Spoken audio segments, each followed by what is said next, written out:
Bonjour, dans cette vidéo, je vous propose un exercice sur la loi binomiale. Voilà, donc un commercial doit rendre visite à 5 clients. La probabilité qu'il ait une commande est la même pour tous ses clients et la valeur est donc de 0,2, c'est-à-dire 20%. Donc à chaque fois qu'il rend visite à un client, il a 20% de chance de faire une commande. Sachant bien ici que la décision de chaque client est indépendante des autres. Voilà. Et alors là, comme d'habitude dans la loi binomiale, vous avez une variable aléatoire grand X qui représente le nombre de clients qui ont passé une commande. Et maintenant, je vous invite à répondre aux 4 questions qui suivent.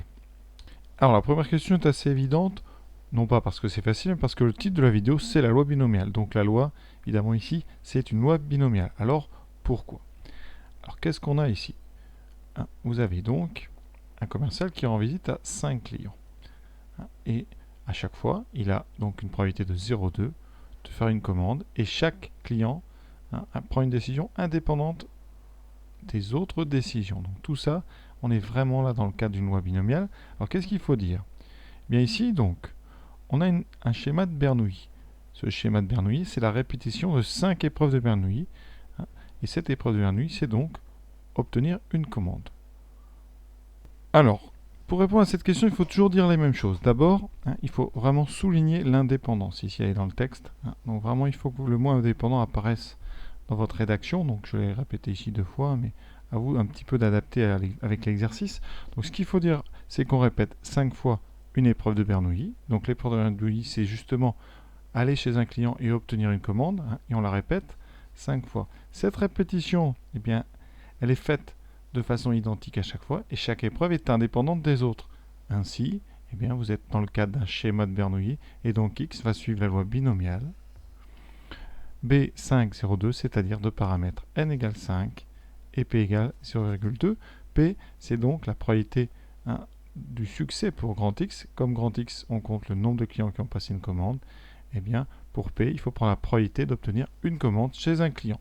Donc voilà la première question. Souvent, évidemment, chacun rédige un petit peu à sa sauce, mais vraiment, je répète, il faut que le mot indépendant apparaisse et qu'on note bien une répétition d'une épreuve de Bernoulli. Et bien sûr, indiquer les paramètres de la loi binomiale que suit notre exercice, notre variable aléatoire grand X. Donc maintenant, on est parti pour faire les calculs. Donc, question 2, quelle est la probabilité pour le commercial d'obtenir exactement 3 commandes? Alors, la probabilité d'obtenir exactement 3 commandes, avec la lettre X, ça s'écrit P de X égale 3. Et ça, suivant les formules du cours, alors soit vous prenez votre machine, mais on va essayer ici d'être complet. Ici, ça sera donc le nombre de chemins dans l'arbre qui contiennent 3 succès sur les 5 étapes. Donc ici, ça sera 3 parmi 5, multiplié donc par 3 fois le chemin qu'on a rencontré, le chemin du succès. Donc on aura 0,2 puissance 3. Et ensuite, dans votre arbre, vous aurez, dans vos chemins, vous rencontrez à chaque fois 2 échecs. Donc les échecs, c'est le contraire de 0,2, c'est-à-dire 1 moins 0,2, 0,8 au carré. Alors ça, c'est la façon un petit peu technique avec la formule. Sinon, évidemment, je vais vous montrer tout de suite comment on fait à la calculatrice. Alors 3 parmi 5, qu'est-ce qu'on peut dire? Alors 3 parmi 5, une petite propriété du cours, choisir 3 objets parmi 5, ça revient à choisir les 2, ici, qu'on laisse de côté. Donc 3 parmi 5, c'est pareil que 2 parmi 5. Et 2 parmi 5, alors soit vous savez, soit vous ne savez pas, mais la formule, ça fera 5 fois 4 sur 2, on va trouver 10 tout de suite. Je vais vous montrer à la machine comment on peut trouver ça. Pour les premiers S rapidement, vous pouvez utiliser le triangle de Pascal. Alors, si on choisit parmi 3, les coefficients sont 1, 3, 3, 1. Ensuite, 1, 4, 6, 4, 1. Et pour la ligne 5, on aura 1, 5, 10, 10, 5, 1. Et vous voyez que 2 parmi 5, c'est donc ici, ça fait 10. Et à côté, vous trouvez 3 parmi 5. Donc on a bien...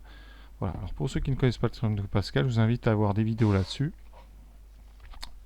Maintenant, passons à la calculatrice. Comment faire? Alors, si vous voulez déjà calculer 3 parmi 5, alors il faut vous mettre dans le menu, donc ici Run.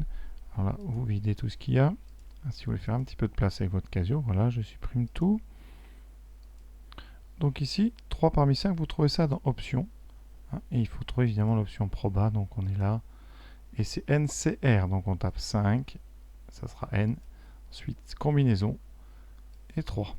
Ensuite, multiplié par 0,2 puissance 3, voilà, multiplié par 0,8 puissance 2. Vous voyez, très simple. On prend son temps.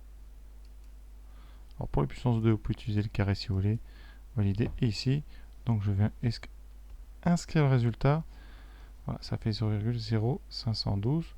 Donc 5,12%. Donc dans 5,12% des cas, vous aurez exactement 3 commandes. Pour ceux qui préfèrent évidemment les menus et les formules toutes faites, eh bien vous allez dans le menu Stat, Distribution, Binomial, et là on prend le BPD, c'est-à-dire pour les valeurs égales. Donc ici on est en mode variable, c'est bon. Alors des succès, on en veut 3 sur les 5 tentatives. Et la probabilité du succès, c'est 0,2. Et vous allez voir, on trouve le même nombre. Et heureusement, on a 0,0512. Donc voilà pour la première question. Pour ceux qui ont une Texas, donc première méthode avec ici les combinatoires, c'est-à-dire les 3 parmi 5. 3 parmi 5, vous le trouvez dans le mode maths, ici, maths. Et vous avez ici menu proba, vous voyez en haut, proba, donc c'est le 3. Donc d'abord, il va falloir, bon là vous pouvez mettre donc le 3, problème, voilà ici, donc il faut maintenant remplir les 2 cases. Alors c'est donc d'abord le 5, ensuite le 3, il faut le savoir. Ensuite vous mettez multiplié donc par 0,2 au cube, vous sortez de la puissance, voilà, fois 0,8 au carré. Je pense que là tout le monde sait faire ça.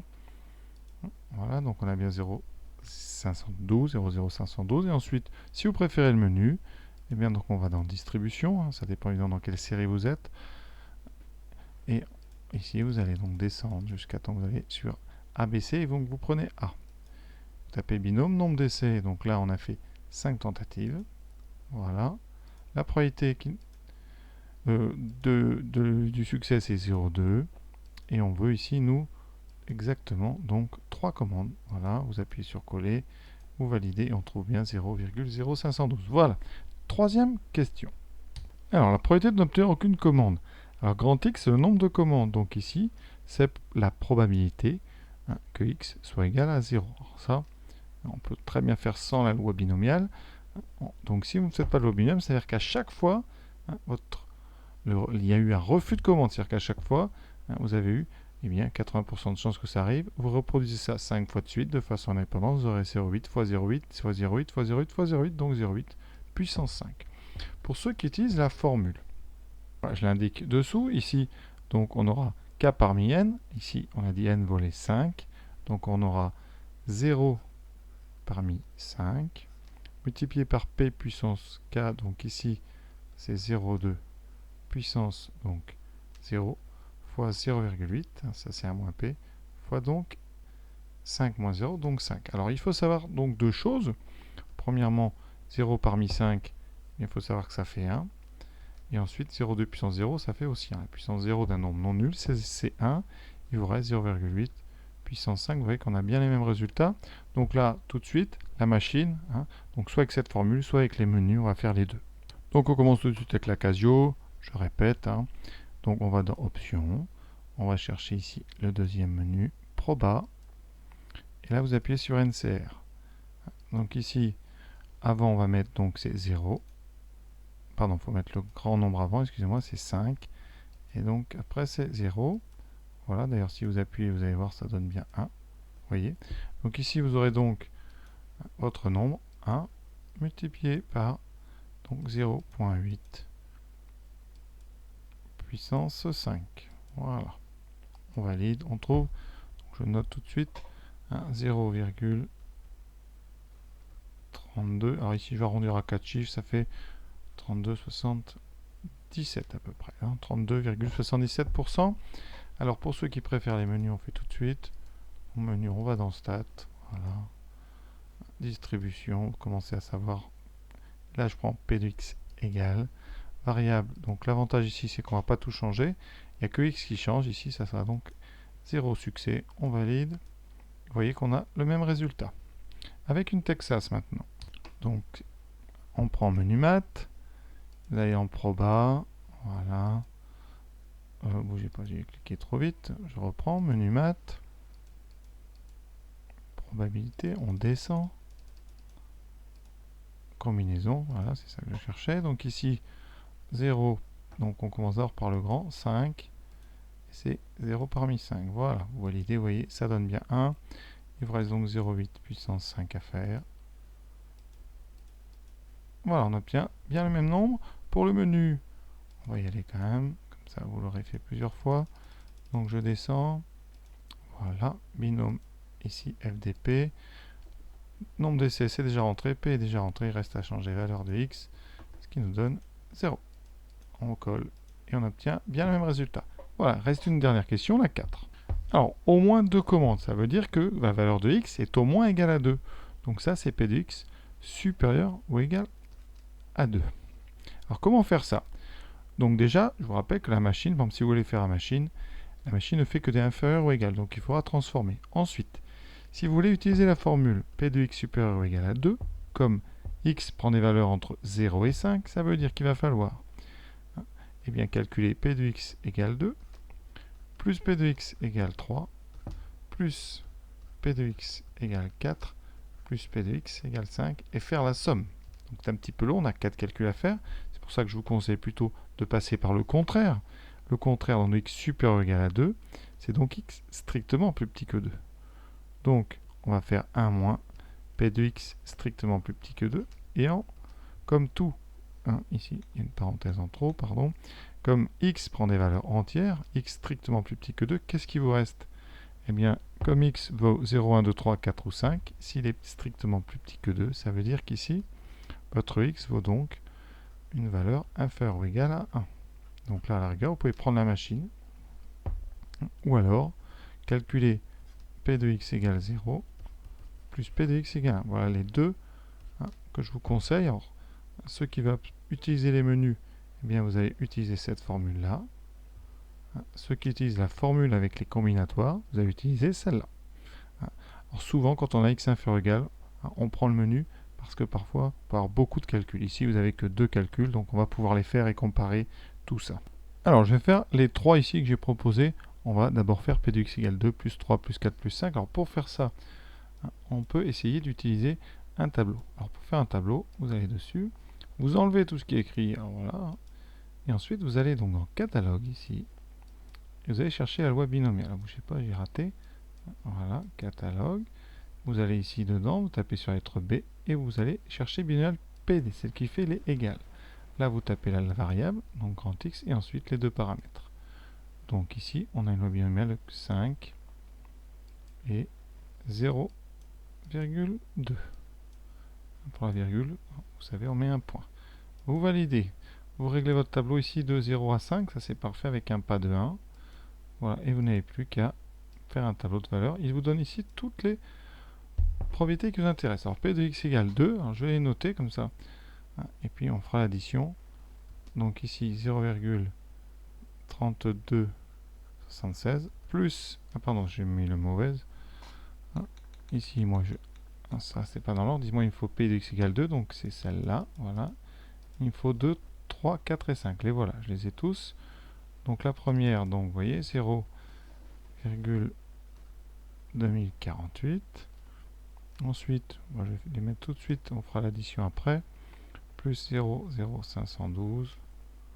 Plus, donc 6,4 exposant moins 3. Donc ici, ça fait 0,0064. Plus ce dernier exposant moins 4, donc 0,0003. On ajoute tout ça.